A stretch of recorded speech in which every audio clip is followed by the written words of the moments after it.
Faleminderit që jeni këtu. Në vazhdon e konferencave që ne kemi mbajtur për sa i përket zhvillimeve për pushtetin vendor në tërësi, unë do doja të bëja një përmbledhje të disa prej mirësive të cilat do duke ecur me hapa shumë të shpejt.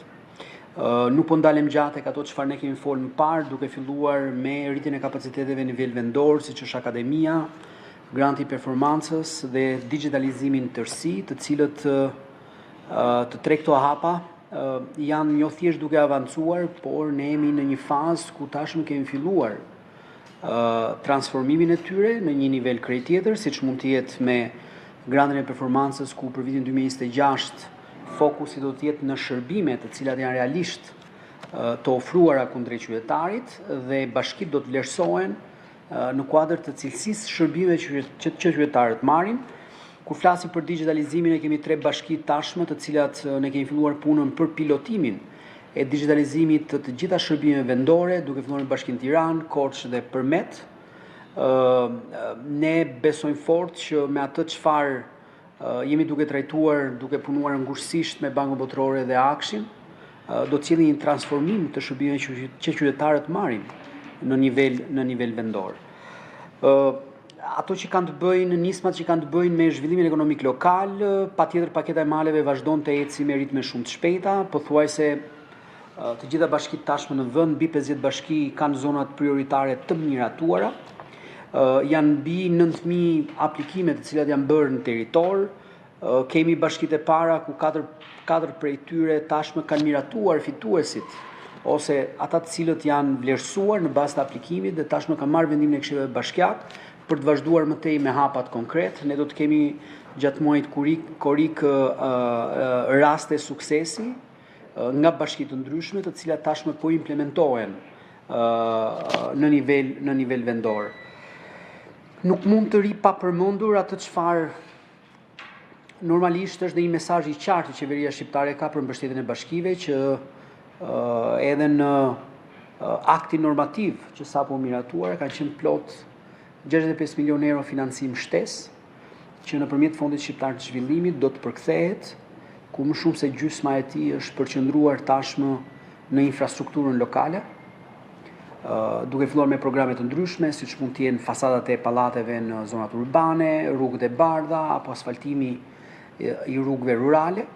Por në të njëjtën kohë ne kemi një risi të jashtëzakonshme ku 30 milion euro tashmë do të jenë të fokusuara në fuqizimin e kapaciteteve vendore për sa i përket logjistikës, ku 20 milion euro do të jenë fokusuara në logjistikë që ka të bëjë me mjetet e domosdoshme për sa i përket parandalimit të emergjencave në kuadër të përmbytjeve apo dhe të zjarreve, përgjithsisht infrastrukturë bujqësore dhe ajo infrastrukturë rurale. Këto mjete do të jenë të organizuara në bashkëpunim me Fondin Shqiptar të Zhvillimit në nivel qarku dhe do të mbulojnë të gjitha kërkesat që bashkitë kanë në vend. Në të njëjtën kohë, ne kemi një financim prej 10 milion eurosh, i cili do të jetë i fokusuar në një program të ri që qeveria shqiptare tashmë do të çojë përpara së bashku me bashkitë, që ka të bëjë me përmirësimin e transportit urban.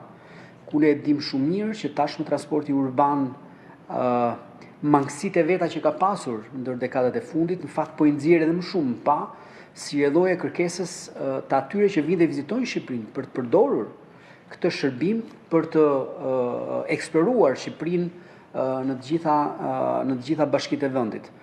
Dhe besoj që ky program që ne tashmë duke ndërtuar, ku ne do të krijojmë një bashkëpunim të qëndrueshëm midis Fondit Shqiptar, i financuar kuptohet nga qeveria shqiptare, menaxhimin në nivel lokal do ta bëjmë bashkitë, ku bashkitë do ta mbajnë të përgjegjësitë dhe të arrisin përgjegjësinë që kanë për sa i përket përmirësimit të cilësisë shërbimit të transportit urban. Besoj që do të jetë një risi e jashtëzakonshme dhe aq më tepër një përgjigje e shumë prej ankesave që ne hasim, jo thjesht nga vizitorët, por patjetër edhe nga qytetarët në bashki të ndryshme. Po ashtu këtë javë unë nuk do doja që të le themi të bëj një përshkrim të detajuar, pasi ne do të kemi një prezantim zyrtar tashmë të rilindjes 2.0, e cila në vetvete ka një qasje 360 gradë të asaj çfarë në fakt ndodh në territor, Unë përmenda këtu duke filluar që me transportin urban, duke vazhduar me rrjetin e ujësiellsave, rrjetin e kanalizimeve, duke vazhduar me infrastrukturën bujqësore, duke folur për muzet lokal që lidhen ngushësisht me zhvillimin e sektorit turizmit, duke folur për riabilitimin e gjithë zonave ish industriale që në shumë bashki për arsye të ndryshme janë kthyer në fakt jo thjesht në një lloj pengese për sa i përket hapësirave publike, por dhe një lloj rreziku publik, shpeshherë për shkak të aresës. Dhe kemi një sër nismash të cilat ne do t'i prezantojmë brenda kësaj jave, ku në fakt fokus është qytetari. Fokus është qytetari për të qenë qartë që bashkitë nuk janë vetëm në sfidën që kanë për të përmirësuar shërbimet, por ne do të jemi në ndihmë bashkive që ato të rrisin nivelin e cilësisë shërbime në nivel vendor, që ne realisht kemi ato shërbime që qytetarët jo thjesht i kërkojnë, por patjetër që në institucione lokale kanë detyrim që t'i ofrojnë. Kuptohet që kjo do të kërkojë financim, qeveria shqiptare është e gatshme dhe unë besoj që atë çfarë ne do të projektojmë edhe nëpërmjet programit Rilindja 2.0 për vitin 2027, 28 dhe 29 do të jetë një vizion i qartë i financuar plotësisht për të realizuar ato çfarë ne duam që të kemi si realitete të reja në territor. Dhe ne e përmendim Rilindjen 2.0 si tashmë një program që është shumë i gjerë, jo thjesht ndërhyrje në infrastrukturën urbane, që përgjithsisht ka sjell një zhvillim të jashtëzakonshëm të bashkive në kuadër të programit Rilindja që ka filluar para një dekade, por tashmë ne e shohim bashkinë si një entitet që duhet parë në dimensione të ndryshme, duke filluar që nga startupet, mundësitë që të rinjt kanë për të hapur kompani të reja, që nga infrastruktura bazike, që nga shërbimet parsorë, siç mund të jetë transporti urban, por po ashtu duke i dhënë përgjigje edhe atyre sfidave tashmë të 3 dekadave të fundit, siç mund të jenë ujësiellcat apo kanalizimet. Dhe prandaj ky program do të jetë në fokus të ndërhyrjeve të qeverisë qendrore, bashkëpunimin me bashkitë e vendit që ne të kemi një realitet tjetër në kuadër dhe të vetë procesit të integrimit, ku bashkitë e vendit të jenë në një pozicion krejt ndryshe në momentin që ne i afrohemi dhe trokasim në dyert e Bashkimit Evropian. Dhe me që përmenda integrimin në Bashkimin Evropian, përgjegjësi e Ministri i Pushtetit Vendor është patjetër dhe kapitulli 22 që ka të bëjë me fondet e kohezionit. Kuptohet që ky është momenti që tashmë dhe ngarkesa kapitulli 22 fillon me kapacitet plot, sepse është një nga kapitujt e fundit që është hapur në fund të vitit 2025. Ne duhet të jemi hapa shumë të shpejt, duke u referuar kalendarit që tashmë është miratuar dhe nga kryenegociatori në bashkëpunim me komisionin, ku fundi vitit 2027 është objektivi jonë për sa i përket përmbylljes së gjithë kapitujve. Kuptohet që kapitulli 22 në vetvete nuk parashikon masa vetëm në një portofol, por prek në fakt një pjesë mirë të portofoleve në qeveri, pasi bëhet fjalë për përgatitjen që duhet të kenë institucione të ndryshme dhe aq më tepër krijimin e arkitekturës institucionale, që është e domosdoshme për sa i përket përthithjes së fondeve të kohezionit dhe aq më tepër roli që duhet të kenë bashkitë për të qenë më aktiv në këtë kontekst. Dhe unë besoj fort që qoftë me masat që ne kemi për rritjen e kapaciteteve, por në të njëjtën kohë edhe me të gjitha ndërhyrjeve që ne jemi duke realizuar bashkë me bashkitë për të pasur institucione në nivel vendor, qoftë me reformën territoriale, që të kemi institucione që realisht të jenë në lartësinë e sfidave që koha do të sjellë në vitet që ne kemi përpara. Unë nuk do t'ju marr më shumë kohë, sepse besoj që do të kemi edhe disa pyetje ku patjetër unë jam i gatshëm që t'i përgjigjem.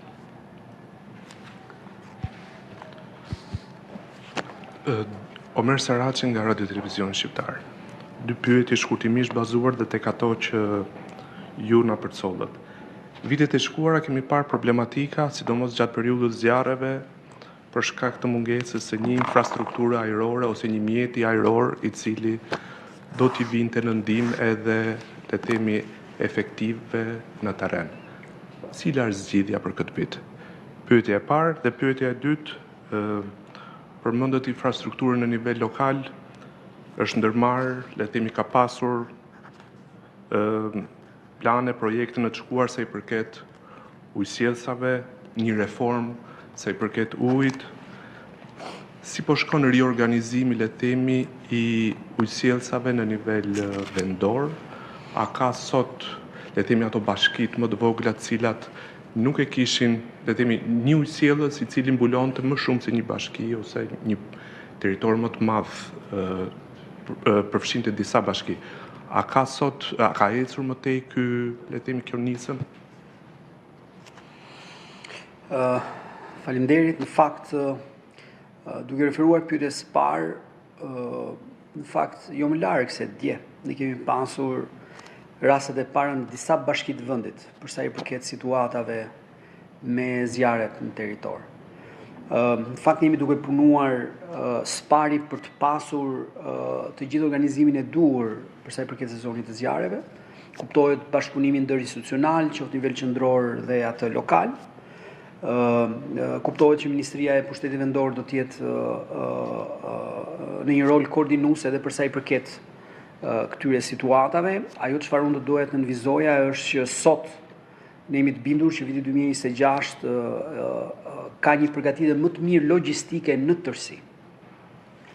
Qoftë kapaciteteve lokale, por patjetër dhe atyre qendrore në kuadër edhe të strukturave të emergjencave civile, ku në bashkëpunim me forcat e armatosura, qoftë për ndërhyjet nga ajri, ka një organizim dhe rritje të shtuar të këtyre kapaciteteve dhe siç ju e dini, vetë Ministria e Mbrojtjes është në fazën e krijimit të një marrëdhënie të qartë dhe të qëndrueshme për sa i përket ndërhyrjeve nga ajri. Por ajo çfarë unë do doja të shfrytëzoja si mundësi është edhe një lloj sensibilizimi që ne duhet të kemi të gjithë për sa i përket kësaj periudhe, çdo qytetar në çdo cep të Shqipërisë, ne duhet të bëjmë shumë kujdes për sa i përket marrëdhënies që ne kemi mjedisin dhe mënyrës se si sillemi në territor, pasi qofte edhe aksidente të vogla që ndodhin, shpeshherë ne kemi konstatuar që marrin për masa shumë të mëdha dhe kërkojnë angazhimin e rizurseve të pafundme lokale dhe qendrore dhe patjetër dëmet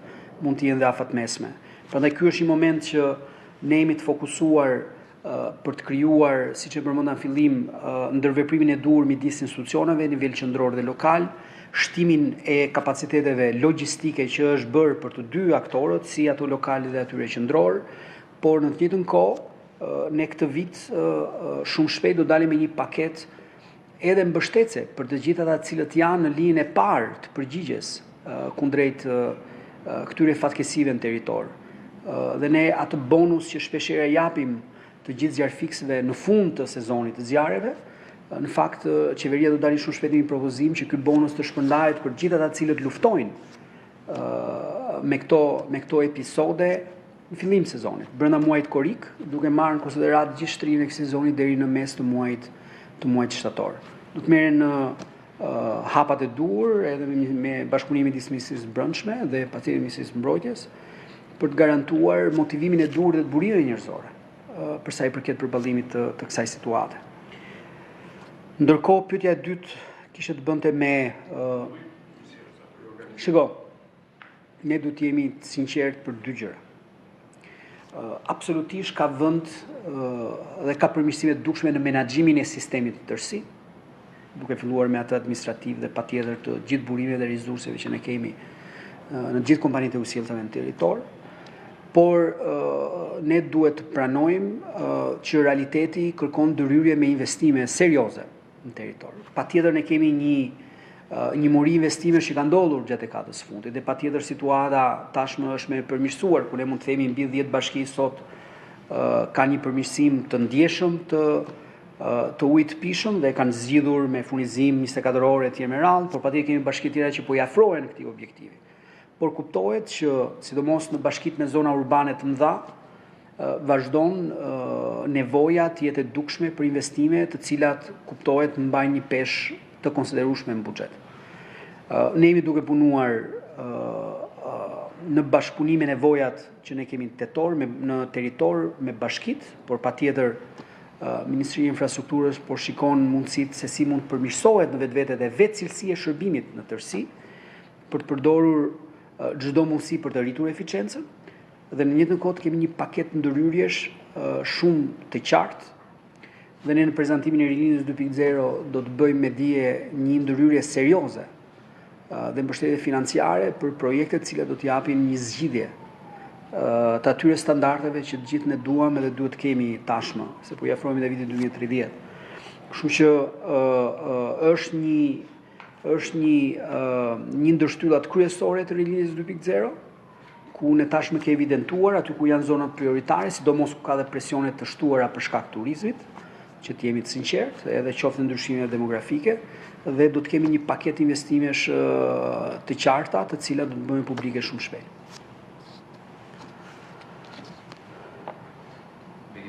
Ora News. Në fakt unë kam disa pyetje, por po ndaj në dy fasha. Spari po ndalen tek këto çështje që deri diku i trajtuat edhe ju sot. Spari ju folët për bashkitë të cilat le të themi kanë përfunduar një farë formë me miratimin e zonave prioritare, thatë janë mbi 50 bashki, por cilat janë këto bashki që kanë mbetur dhe që nuk i kanë miratuar ende këto zona prioritare, dhe a ka ndonjë arsye që jepet prej bashkive, kryetarëve të bashkive apo grupeve të punës se përse nuk janë miratuar spari? Dyti, një problem më vete u cek pak më shumë pjesa e ujit, por jo ajo e ujrave të zeza. Në gjatë kohës të turizmit, problem shqetësues ka qenë edhe derdhja e ujrave të zeza në zonën bregdetare, që nga veriu deri në pjesën e jugut, dhe është lënë të paktën në dukje në dorë të bizneseve për filtrimin apo vendosjen e filtrave për këto ujra të zeza. A ka ndonjë plan qeveria që të investoj së bashku me biznese private? Dhe së fundmi, unë fakt ju folët pak për zjarrvënjet apo dëmet nga zjarri, por dëmet konsiderueshme janë shkaktuar edhe nga përmbytjet. Këto e nis edhe nga informacionet që kam, në Durrës janë shpërndar disa dëmshpërblime, në fakt kanë dhe njerëz që unë kam patur kontakte më referojnë që dëmshpërblime kanë marrë persona që kanë qenë në pallat në kat 2-3, por qytetarët që kanë patur shtëpitë e tyre, madje jo vetëm shtëpitë, por edhe pjesën e bagtive në zonat, le të themi, rreth Durrësit, të përmbytura nuk kanë ende asnjë dëmshpërblim nga qeveria. Ndërkohë që pak a shumë unë di që është alokuar një fond. A ka një arsye pse nuk është bërë shpërndarja e dëmshpërblimeve?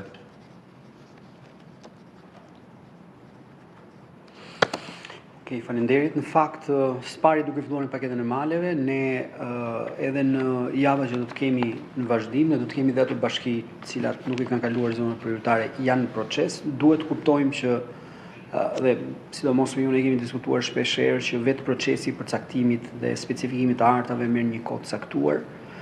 Bashkia Tiranë tashmë është fazën përfundimtare, kuptohet ka një hartë për shkak territorit shumë më komplekse se bashkitë e tjera, me shumë zona prioritare brenda territorit vet, e cila duhet të kalohet në javët në vazhdim, por po ashtu ne tashmë kemi dhe kërkesat nga bashkitë për të shtuar zonat prioritare. Ato tashmë i kanë miratuar zonat e para prioritare, por në momentin që kanë filluar procesin e aplikimit kanë konstatuar që ka kërkesa edhe në zona të tjera, kështu që ne do të kemi edhe ato raste ku do të kemi shtesë të zonave prioritare edhe për bashkitë që kanë kaluar më parë miratimin e këtyre zonave.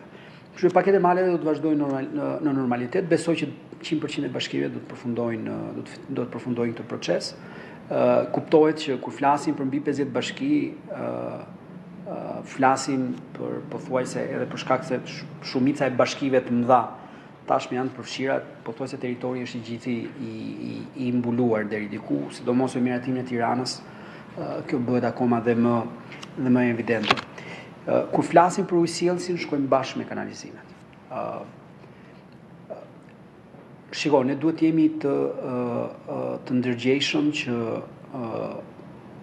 patjetër që atë çfarë ne kemi si realitet është sfidues. Dhe kur flasim për menaxhimin e ujrave të ndotura, ai është një sistem më vete që është paralel me sistemin e furnizimit me ujë të pishëm, por që kërkon në të njëjtën kohë ndërhyrje masive në territor. Dhe kuptohet që paketa që ne do të prezantojmë brenda kësaj jave, Rinja 2.0, parashikon në të njëjtën kohë ndërhyrje që duhen tashmë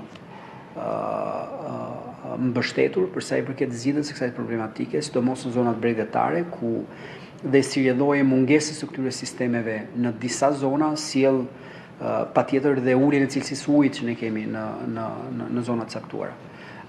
Kuptohet që ndërhyrja do të jetë e fokusuar në zonat ku dhe intensiteti i vizitorëve, por dhe banorëve që jetojnë në këto zona urbane është më i madh. Dhe unë jam i bindur që së bashku me paketën që do të kemi për ujësielcat, përgjigje do të marrin dhe menaxhimi i ujrave të ndotura në tërësi. Duke thënë këtë, dhe momentalisht janë duke u zhvilluar investime serioze në territor për menaxhimin e ujrave të ndotura. Mund të marrim rastin e disa bashkive, të cilat janë pjesë e paketës mbështetjes edhe të KFV-s, ku ne kemi projekte si në Bashkinë Veri, Bashkinë Shkodër, Lezhë, Berat, ku vetëm për shembull Bashkinë Berat ne kemi investimin që ka të bëjë me menaxhimin e ujrave të ndotura që është plot 26 milionë euro, që zgjidh përfundimisht trajtimin e ujrave të ndotura dhe garanton që asnjë pikë e ujrave të ndotura të derdhet në lumin e Sur brenda territorit të Bashkisë Beratit. Kështu që ne kemi le të themi zhvillime pozitive, por që ne të arrim në pak vite që të kemi një mbulim të territorit dhe një dhënie një përgjigje në shumë prej bashkive në territor, patjetër që kjo kërkon një qasje të re, më agresive dhe nga pikpamja e mbështetjes financiare. Dhe ne jemi duke eksploruar pikërisht këto mundësi se si ne do të bëjmë të mundur që të kemi një prioritizim spari ku janë nevojat, qoftë për ujësielcat dhe kanalizimet, dhe patjetër ne tashmë kemi një pikturë shumë të qartë të nevojave në territor, dhe patjetër që ne duhet të krijojmë hapësirën e duhur fiskale dhe mundësitë e reja të financimit për sa i përket këtyre programeve në 2027, 28 dhe 29. Në aktin normativ, diçka është sidomos për sa i përket dëmeve, sidomos në bagti, është parashikuar një fond që të vinë në ndihmë fermerëve në këtë kontekst. Një pjesë, siç ju e përmendët, janë trajtuar. Përmendet një problematikë, të jemi sinqert, e kam vështirë ta besoj, por gjithsesi do të isha shumë i lumtur të më jepni specifik rastin më pas dhe unë do ta ndjek me stafet e Bashkisë Durrës. Pasi janë bashkitë, kuptohet që ndjekin gjithë le të themi procesin e dëshpërblimeve, kuptohet fondet vijnë në dispozicion nga qeveria. Unë besoj që ne në muajt që do kemi përpara, siç ndodh përgjithsisht edhe në fund vitit, kemi një vlerësim të gjitha po e quajmë dëmeve që mund të kenë ndodhur për shkak të situatave të ndryshme, mund të kenë qenë zjarret, mund të ketë qenë përmbytjet gjatë vitit 2026 dhe patjetër aty do të ketë akoma vend për diskutuar se ku duhet fokusuar mbështetja dhe më tepër. Duhet pranojmë që ne u përballëm me një situatë vështirë në fund 25-s, fillim 26-s, ku ne kemi pasur zona të cilat janë përmbytur më shumë se një herë, fatkeqësisht. Dhe patjetër, sidomos në bujqësi ka pasur dëme të cilat kanë qenë lehtësisht të evidentueshme, por mos harrojmë që ne kemi pasur përmbytje edhe në zona urbane, ku patjetër dëmet në familje kanë qenë po ashtu të konsiderueshme. Bashkitë kanë bërë të gjithë procedurat e verifikimeve deri tani, dhe unë besoj që edhe me aktin normativ që i jepet përgjigje një pjesë të dëmeve që janë bërë, por patjetër do të merren në konsiderat të gjitha dëmet të cilat janë të përballueshme dhe patjetër mund të marrin mbështetje në fund vitit. Për krahas saj nuk mund të le të themi mos i kushtojmë rëndësi edhe asaj çfarë ndodh prej tashmë 36 ditësh, pikërisht para kryeministrisë. Turma e qytetarëve, protestuesve kanë renditur një sër kërkesash, ndër kërkesat le të themi më në zë janë ato si anulimi i ndryshimeve për ligjin për zonat e mbrojtura, anulimi i paketës së maleve, të cilën ju po ashtu e mbuloni, por nga ana tjetër është kërkuar edhe anulimi i ligjit të investitorëve strategjik, një kërkesë kjo e bërë edhe nga Bashkimi Evropian, por që ende nuk është marrë hapi, le të themi, për anulimin e këtij ligji. Çfarë po ndodh në mënyrë, le të themi, konkrete me këto kërkesa, pasi shumë kritik akuzojnë qeverinë që nëpërmjet këtyre ligjeve apo këtyre paketave ligjore favorizojnë më shumë bizneset dhe fitojnë më shumë bizneset, oligarkët, se sa vetë qytetarët në zonat e thella malore, sidomos me paketën e maleve. Së pari. Së dyti, sa i përket po ashtu protestës. Zoti Balla, në emër të grupit, të paktën është shprehur që së shpejti do të ketë një tryezë apo një ulje të protestuesve me antarët e qeverisë, ndoshta edhe me vetë kryeministrin, për të adresuar këto kërkesa, disa prej cilave i konsiderojnë të drejta, disa të tjera i konsiderojnë kërkesa politike nga disa parti që sipas zotit Balla, por edhe vetë kryeministrit Rama janë parti dështakësh. Kush janë këta persona? Keni ju ndjeni si antar i qeverisë? Kush janë këta persona me cilët ju do të uleni apo qeveria do të ulet pra aq kohë sa protestuesit prej 36 ditësh edhe mbrëm janë shprehur që nuk do të ulen dhe nuk pranojnë negociata pasi kërkesa kyçe është dorëheqja e kryeministrit dhe e qeverisë së tij. Dhe së fundmi, për të ndalur tek reforma, këtë muaj reforma territoriale me rregull i bie të përfundojë mandatin e saj komisioni i posaçëm parlamentar për reformën territoriale. A ka një dakordsi? Në murimet e mia është që kjo reformë do të zgjatet ndoshta deri në tetor, pa ka një dakordsi për sa i përket bashkive, do të ketë një ndryshim numrit bashkive apo jo? A ka një dakordsi? Cilat janë piketat, kuj është rënë dakord mes magjorantës dhe opozitës. Pasi deri në momentet duket që vijojnë ato dëgjesa, por ende nuk ka diçka konkrete që qytetarët ta dinë çfarë do të ndodhë me bashkinë e tyre. Tani spari për sa i përket protestës.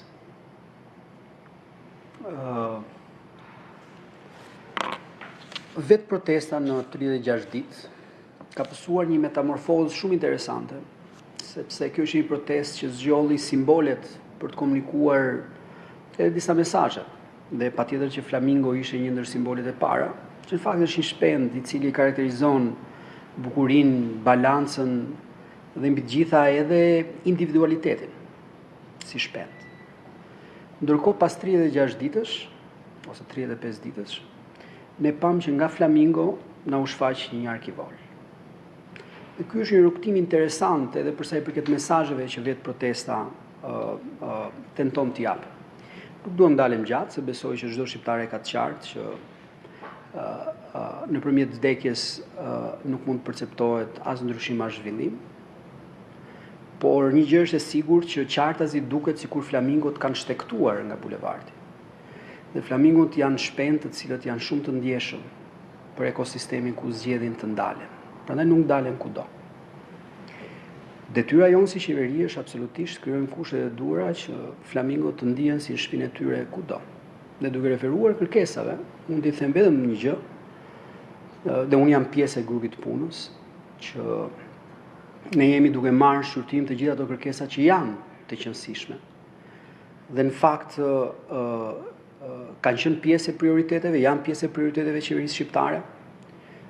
Janë disa prioritete të reja që ne patjetër duhet i marrim konsiderat. Patjetër ne duhet të kalibrojmë shpejtësinë e disa nismave dhe iniciativave të cilat qeveria po ndërmerr. Dhe unë besoj që kjo është shumë e shëndetshme. Unë besoj që kjo protestë sjell një energji të shtuar dhe karburant të shtuar edhe për sa i përket reformave në tërësi. Dhe jam i bindur që ne do ta kemi të gjithë vëmendjen e duhur, që jo thjesht t'i dëgjojmë, jo thjesht t'i lexojmë, po patjetër një moment caktuar pse jo edhe të flasim me këdo i cili është i prirur ku drejt një komunikimi i cili ofron produkt real për sa i përket jetës qytetare.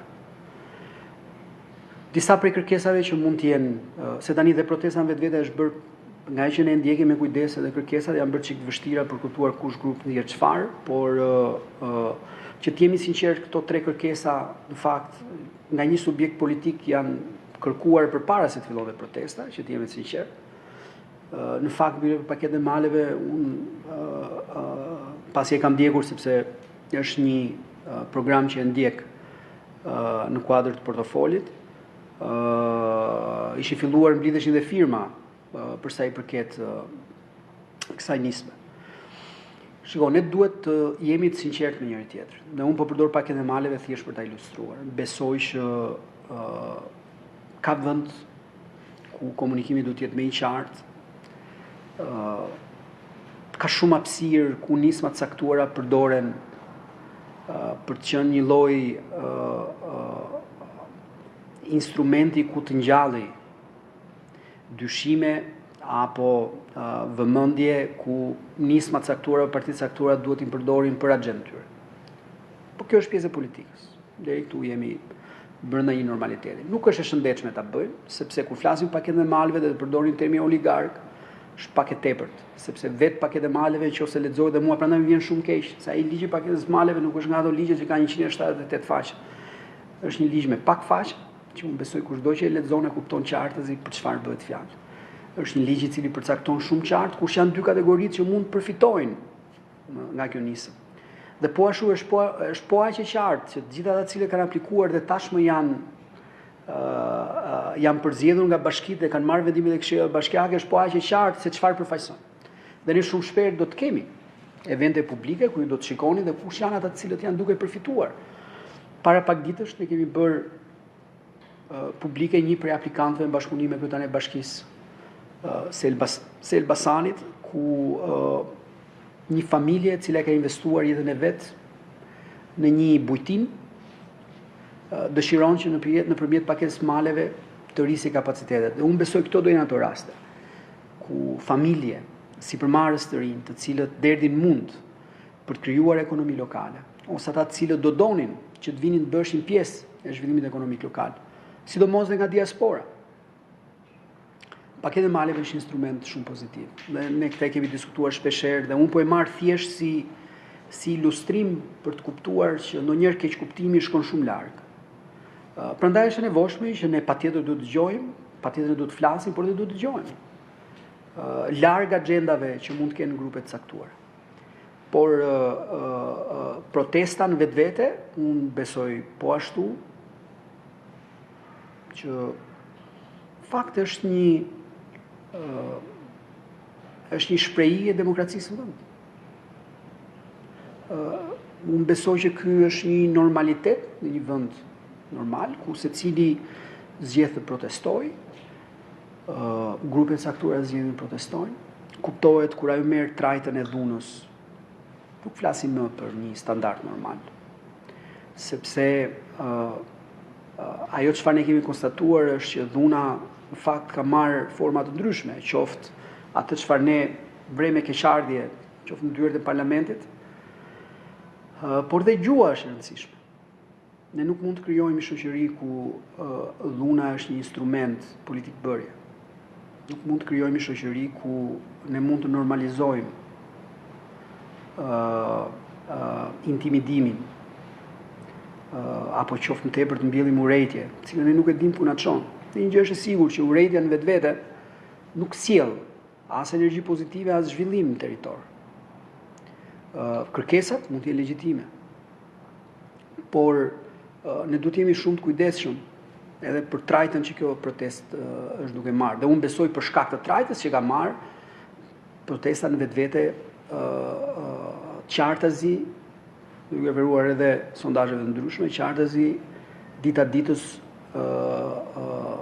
thahet edhe në konceptin e ideve që ofron. Kështu që ajo çfarë është e rëndësishme politikisht, unë di të shpreh vetëm një gjë, që qeveria shqiptare ka gjithë vullnetin që të dëgjojë jo thjesht kërkesat e atyre që dalin në protest, por në fakt mbritmat e çdo segmenti të shoqërisë që me drejt kërkon që të ketë ndryshim real për sa i përket shërbimeve apo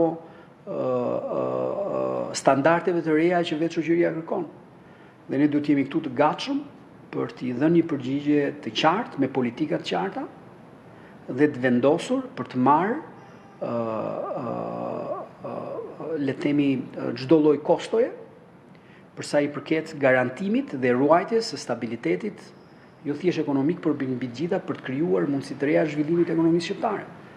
Dhe kjo është e qartë që vetë mandati i kësaj qeverie ka në vetvete dhe një kuror që në një lloj mënyre mbulon të gjitha shpeshherë shqetësimet e drejta, që është integrimi në Bashkimin Evropian, rruga në integrimin e Bashkimit Evropian. Në kupton standard. Të arriturit dhe të prekut të këtyre standardeve, vetvetiu i jep përgjigje shumë prej kërkesave legjitime që ne dëgjojmë nga qytetarët. dhe ne duhet ta bëjmë të mundur që krahas ecjes negociata nga pikpamja e procesit teknik që ne kemi në komisionin, kapitujt e me radhë, ne duhet garantojmë që krahas kësaj ne të kemi realisht një zhvillim që njerëzit e prekin se çfarë do të thotë ndryshimi standarde. Dhe unë besoj që kurorëzimi që ne duhet kemi në fund të integrimit në Bashkimin Evropian, në fakt do të jetë kurorëzimi i ndryshimit realitetit që shqiptarët kërkojnë për sa i përket shumë prej atyre sfidave që mbase kanë 30 vjet që ballafaqohen.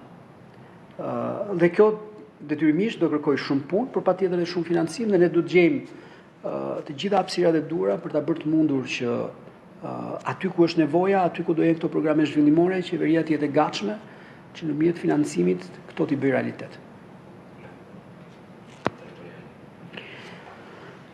Në mes të korrikut përfundon afati i komisionit. Kuptohet që komisioni gjatë muajve të fundit ka ndërmarrë disa hapa, qoftë nga pikpamja e dëgjesave publike, por jo vetëm. Besoj që për shkak të vetë formatit që ka komisioni, ku votat janë të barabarta midis mazhorancës dhe opozitës, ne duhet të shohim në ditën e vijim se si do të jetë vendimi final i komisionit, që do të dalim me 2 raporte apo me 1. Këto do të jenë propozime të cilat në pas edhe nga pikpamja e rrugtimit legjislativ, cilat do qofshin ato, dhe unë nuk dua të flas këtu për detaje, sepse do të bëhen të ditura nga vetë komisioni shumë shpejt. Duhet ndjekin rrugën parlamentare dhe aq më shumë elemente të tjerë të cilët detyrohen nga ligji, si për shembull shpreha e vetë bashkive për sa i përket cilës do propozim që do të ketë secili prej raporteve.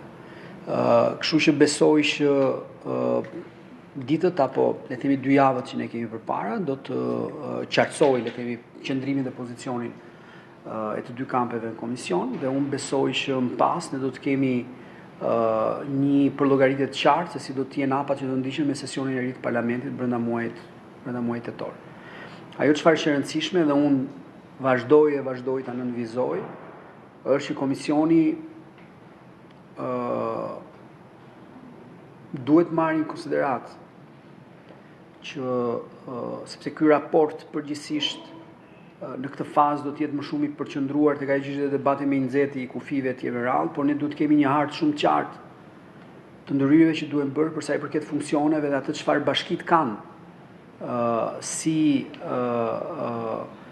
kornizë ligjore për sa i përket jetës në territor.